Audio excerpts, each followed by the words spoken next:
Hey guys, Mike here. Today we're going to take a look at Colonel E.H. Taylor Jr. Small Batch. This is a product here from Buffalo Trace. They have a line of bourbons under the Colonel E.H. Taylor brand here for this. And with that, you have the small batch.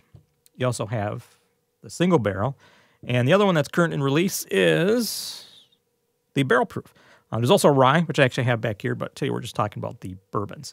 So let's pour this here. Oh, and let me mention this too. So when you buy most of these, you can potentially get a little tin. Not every retailer may have this tin or save it, but this is a possibility you could have. And this is pretty nice. It's kind of like Scotch, high end, right? Hey, look at this. This is cool stuff.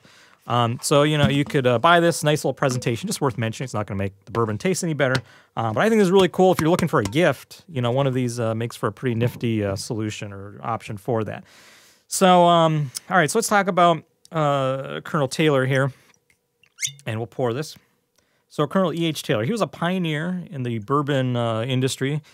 He was big on quality. He wanted to improve the name of bourbon, the quality of bourbon. At the time, people were filling up bottles and putting coloring in it and passing it off as bourbon when it wasn't bourbon. It was something nasty. It was ruining the name of bourbon. So he was set out to improve the quality of bourbon. He wanted to make the best facilities, the world-class, the latest technology, the latest techniques in bourbon making. And he built a pretty cool distillery and factory. He called it the old-fashioned copper distillery. Copper in the name was an indication of how modern and quality it was in production, and otherwise known as OFC. And actually, if you go to Buffalo Trace, Buffalo Trace had acquired all of Taylor's properties and stuff like that in foreclosure, I think. And so the current Buffalo Trace Distillery, had facilities there from Taylor's OFC distillery. And actually, if you look on some of the old warehouses, it still says OFC up on the top, which is kind of cool, I guess. So, all right, the bourbon itself. So this is Buffalo Trace Mash Number 1, which is a low rye recipe. They have 2 mashes, but this one is particularly lower rye recipe.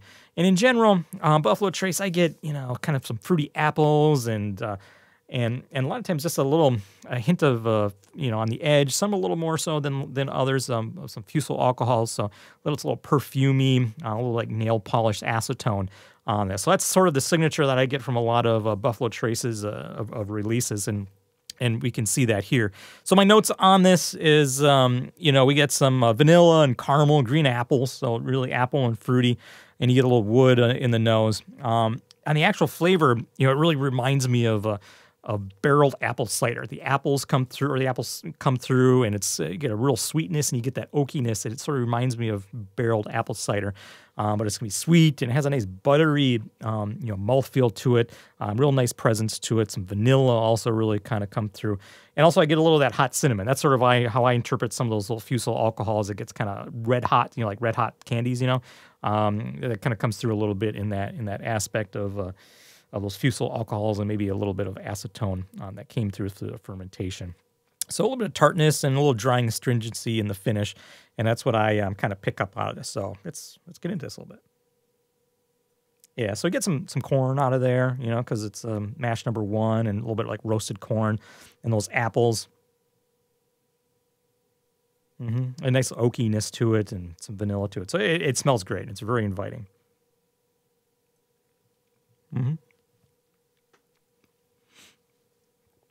Yeah, it's good stuff. So sweet with those apples, and you get that oak into it. It's a real nice.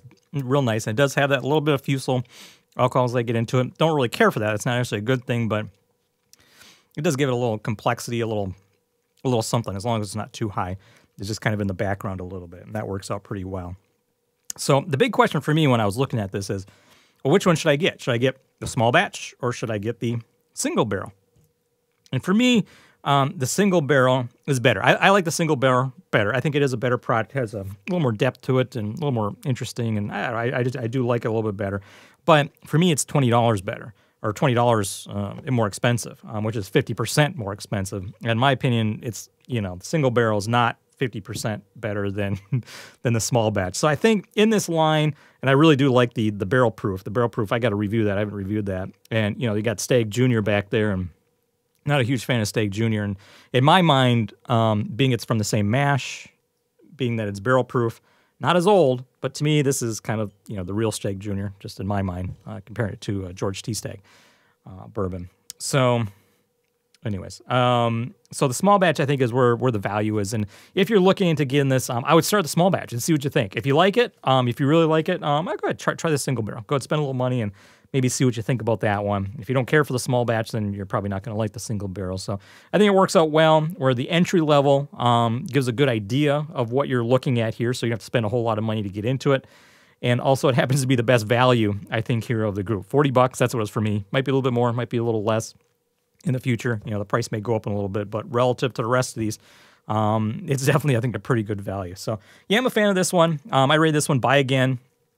And when this one kind of finally goes away, I'll be probably definitely picking up another bottle. So, it's pretty good stuff. So, all right, guys, let's take a look here at the Colonel E.H. Taylor Small Batch. About $40 for me, right now. So definitely a good thing to check out. All right, guys, thanks for watching. Catch you later.